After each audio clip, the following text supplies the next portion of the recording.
अस्सलाम वालेकुम दोस्तों, welcome to my channel PPSC physics lectureship preparation में। आज हमारा लेक्चर नंबर 3 है। इसमें जो टॉपिक आज हम कवर करने वाले हैं वो है जी relative velocity, escape and orbital velocity, impulse and force, और उसके बाद हम देखेंगे sample question. Strategy as usual आपको पता है कि हमारी क्या है, फिजिक्स एफएससी हम लोग जो है टॉपिक वाइज कॉन्सेप्ट्स देखेंगे, बीएससी के टॉपिक वाइज कॉन्सेप्ट देखेंगे और एमएससी की जो है वो मोस्ट इंपॉर्टेंट टॉपिक्स देखेंगे। ठीक है, वो लेक्चर ऑलरेडी अपलोड हो चुके हैं और उनको देखने के लिए आप चैनल को विजिट कर लीजिएगा। पहला हमारा टॉपिक है that is the relative velocity. Relative velocity में हम लोग ये देखेंगे कि जब दो ऑब्जेक्ट्स जो है वो हमारे पास मूव हो रहे होते हैं तो वो रिलेटिवली जो है उनकी जो वेलोसिटी है वो कैसे होती है। इसमें जो उनकी मूवमेंट है वो डिफरेंट डायरेक्शन में देखेंगे। जब दो ऑब्जेक्ट्स जो है वो सेम डायरेक्शन में मूव कर रहे हो, या फिर दो ऑब्जेक्ट्स जो है वो अपोजिट डायरेक्शन में मूव कर रहे हो, या फिर दो ऑब्जेक्ट्स जो है अगर वो एक दूसरे के परपेंडिकुलरली मूव कर रहे हो। आफ्टर डेट हमारे पास कॉन्सेप्ट आता है एस्केप एंड ऑर्बिटल वेलोसिटी का, और उसके बाद हम रिलेशन देखेंगे कि एस्केप और ऑर्बिटल वेलोसिटी में हमारे पास जो रिलेशन है वो क्या है, और एट द एंड हम देखेंगे फोर्स एंड इंपल्स हमारे पास क्या है। पहले हम देखते हैं रिलेटिव वेलोसिटी में when objects are moving in the same direction. जब हमारे पास दो ऑब्जेक्ट्स जो हैं वो सेम डायरेक्शन में मूव हो रहे हो तो उनकी जो रिलेटिव वेलोसिटी हम निकालते हैं वो हम लोग वेलोसिटी जो है वो सब्ट्रैक्ट करके निकालते हैं, यानी कि वी रिलेटिव जो बनती है that will be equal to v1 minus v2। Next हमारे पास जब दो ऑब्जेक्ट्स हमारे पास ऑपोजिट डायरेक्शन में मूव हो रहे होते हैं, when two objects are moving in the opposite direction then the velocity will be added, यानी कि ऑपोजिट डायरेक्शन में हमारे पास जो वेलोसिटी है वो एड अप हो जाती है। ठीक है, लास्ट में हमारे पास इसका थर्ड कॉन्सेप्ट रिलेटिव वेलोसिटी का, वो ये है कि जब हमारे पास when two objects are moving perpendicular direction then हम जिसका फार्मूला निकालते हैं that will be equal to v relative is equal to under root v1 square plus v2 square. ये हमारे पास सिंपल जो फार्मूला आता है डिस्टेंस या एक्स के फार्मूला से, उससे हमारे पास v1 एंड v2 जो है वो हमारे पास आ जाएगा। नेक्स्ट है हमारे पास escape and the orbital velocity. Escape velocity आपको पता है कि वो होती है जिससे हमारा ऑब्जेक्ट जो है वो out of the gravitational field चला जाता है, that is known as escape velocity. So escape velocity is the minimum velocity that moving objects such as rocket must have to escape from the gravitational field of the celestial body such as the earth and move outward into the space. The minimum velocity is known as the escape velocity। जो हमारे पास minimum velocity होती है जिससे हमारे पास जो object है वो out of the gravitational field जाता है, उसको हम कहते हैं escape velocity। और इसको हम measure करते हैं या calculate करते हैं from the formula v escape is equal to 2gmm/r, जहाँ पे जो capital M है that is the mass of the आपका जो बॉडी होता है कैलेस्ट्रियल बॉडी वो होता है, it does not depend upon the mass of the object जो कि आप आउटसाइड भेज रहे होते। तो ये आपके पास मोस्टली एक एमसीक्यूज आता है जिसमें ये पूछा जाता है कि जो आपका एस्केप वेलोसिटी है वो कौन किस किस पे डिपेंड करता है, या फिर सिंपल आप ये कह सकते हो कि आपका जो एस्केप वेलोसिटी है वो simply 2g r capital R पे जो है वो डिपेंड कर रहा होता है। नेक्स्ट है ऑर्बिटल वेलोसिटी। ऑर्बिटल वेलोसिटी हमारे पास वो होती है जिसमें हमारे पास जो ऑब्जेक्ट सैटेलाइट है वो मूव कर रहे होते हैं around the any celestial body, यानी कि the velocity in which the satellite move in the closed orbit is known as the orbital velocity। और इसकी जो वैल्यू होती है वो हमारे पास 7.9 किलोमीटर पर आवर होती है, और इसको हम लोग लिखते हैं, ये भी ऑर्बिटल है, यहाँ पे मिस्टेक है, this is the P orbital. ठीक है, यहाँ पे जो ये चीज है ये आपकी पी ऑर्बिटल होगी। ठीक है, v orbital is equal to G R will be v orbital. ठीक हो गया, G M over R is equal to G R. इसकी जो वैल्यू होती है वो 7.9 किलोमीटर पर आवर होती है। नेक्स्ट हम लोगों ने ये देखना है कि हमारे पास जो रिलेशन है एस्केप वेलोसिटी का वो क्या है with orbital velocity. So v orbital हमें पता है कि अंडर रूट जी आर होती है और वी एस्केप हमें पता है कि जी आर होती है। अगर हम इसको देखें तो ये हमारे पास जी आर जो है जी आर से हमारे पास कैंसिल हो जाएगा, आफ्टर हमारे पास बच जाएगा v not over v escape 1 over under root 2। ये हमारे पास क्वेश्चन जो है ये पीपीएससी में हमारे पास पूछा जाता है, इधर वो आपको फार्मूला फॉर्म में दे देते हैं या फिर कोई ना कोई वैल्यू दे के एस्केप वेलोसिटी की या ऑर्बिटल वेलोसिटी की इन दोनों में से एक वेलोसिटी आपको प्रोवाइड कर देते हैं और आपसे कहा जाता है find the and other velocity. So इसको आपने इस फार्मूला से जो है वो फाइंड आउट करना है। फोर्स एंड इम्पल्स में हमारे पास है force is the rate of change of momentum, ये आपको पता ही है। ठीक है, आपके पास जो p है ये हमारे पास चेंज इन मोमेंटम होता है। If the force is acting for the very short time, it will execute impulse. Impulse का concept ये है कि यही force अगर short time के लिए apply हो रही हो तो हमारे पास जो है वो impulse आती है, ठीक है। Impulse जो है I is equal to mf minus vi होता है for the very short time के लिए, ठीक है।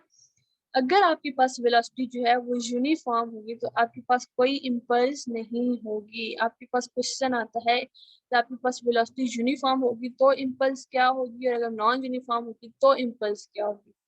अगर तो वेलोसिटी आपकी यूनिफॉर्म है, ठीक है, तो आपकी इम्पल्स नहीं होगी। अगर आपकी वेलोसिटी नॉन यूनिफॉर्म है तो आपकी इम्पल्स होगी।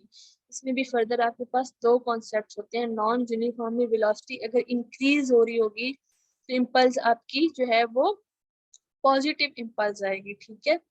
और अगर वेलोसिटी जो है वो आपकी डिक्रीज हो रही है, ठीक है, ये जो वेलोसिटी है आपकी एक दफा अगर इंक्रीज हो रही है तो फिर आपकी इम्पल्स जो है वो पॉजिटिव आ रही है, यानी कि अगर आपका वी एफ जो है वो ग्रेटर देन वी आई है देन आपकी इम्पल्स जो है वो पॉजिटिव हो जाएगी। ऑन द अदर हैंड जो है ये नेगेटिव होगी जब आपकी वेलोसिटी जो है वो डिक्रीज हो रही हो। ठीक हो गया। इसके बाद आपके पास है फोर्स और इम्पल्स का जो ग्राफ है वो कैसा होता है।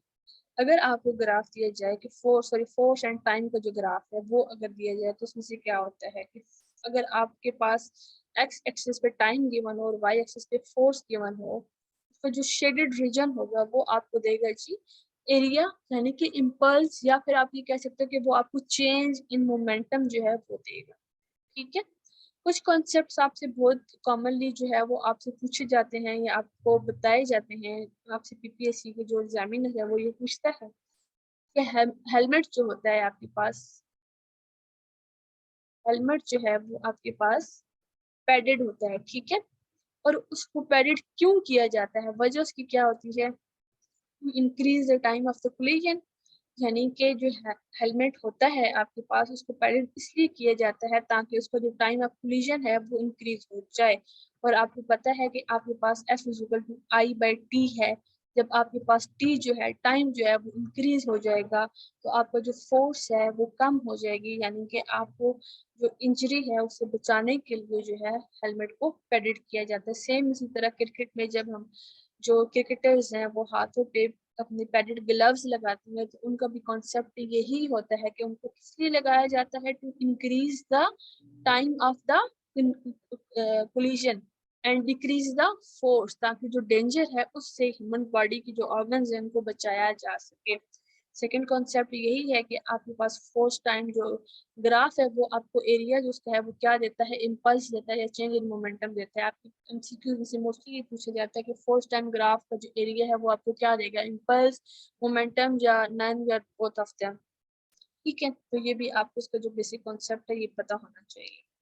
नेक्स्ट हमारे पास कुछ क्वेश्चंस है। आल्दो कि हमारा जो टॉपिक है वो हमारा बहुत इजी था, बट उन्हीं टॉपिक्स में कुछ चीजें ऐसी हैं जिनसे बहुत ट्रिकी क्वेश्चंस हमारे पास बनते हैं, ठीक है। तो आपके पास जो फर्स्ट क्वेश्चन है, the escape velocity of an object from the surface of the planet does not depend on the mass of the object.